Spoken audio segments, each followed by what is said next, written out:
সারাদিন ঘরের ভিতরে কি করো তুমি? বাচ্চা দেখার দায়িত্ব শুধু আমার একার, তাই না? ঠিক আছে, তুমি শুধু খাও আর ঘুমাও, তোমার আর কিচ্ছু করা লাগবে না, কেমন? তোমার প্রসঙ্গে আমি কথা বলতে চাইতেছি না, শুধু বাচ্চাটা সামলাও। বাচ্চা আমি সামলাবো? তো তুমি কি করবা? তোমার কাজটা কি? সারাদিন তো শুধু খাও আর ঘুমাও, তো শুধু বাচ্চাটাকে একটু দেখে রাখতে পারো না? মানুষের কোনো কিছু করার মুরুদি নাই, তারে বলে তো আসলে কোনো লাভ নাই। পর্যন্ত কইছিলা? আমি তোমারে বলছি না, আমি কোথায় যাই কি করি সেসব কখনোই তুমি আমার কাছে জিজ্ঞেস করতে পারবো না। কোথায় যাও, কি করো, সেটা স্বামী হিসেবে আমার জানার অধিকার নাই? না, তোমার অধিকার নাই। এই সংসারটার কোনো দায়িত্ব পালন তুমি করো? আমার টাকা এই সংসার চলে, তো আমি কি করব না করব সেটা আমার একান্ত ব্যক্তিগত বিষয়। আমার জামাই বিয়া করিয়া আরেকটা বউলই আইয়া আমারে বাড়িতে কি বার করে দিছে। আমার যাওয়ার আর কোনো জায়গা নাই, আমার খেয়েও নাই।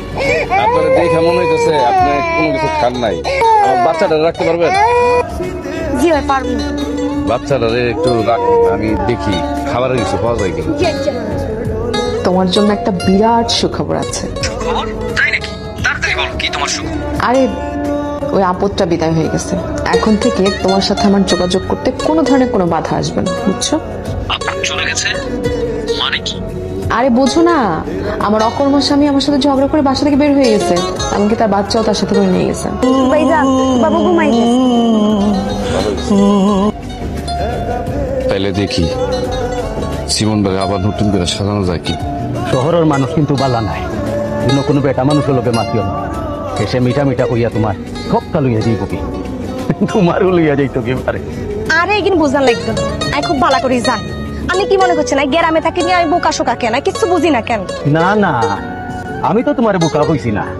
শুনেন, আয়ানের সাপ সাপ করে কইলেন, কোনো মাইন্যার দিকে তাকাবেন না। আল্লাহ তোমার নাম শুরু তোমার, তুমি আমার পাশে থাকো। ভাইজান, আপনি কি তো জাদু জানেন? ও তো জলদি কিতা কিলান কিতা হল্লা। তোমার দেখার পর মনের ভিতরে শক্তি পাইছি। মনের শক্তিটাই তো বড় শক্তি, তাই না? আমার মধ্যে আপনি কিতা পাইলা? তোমার ভিতরে আমি যে জিনিসটা পাইছি, এই জিনিসটা আমার অনেক দরকার ছিল।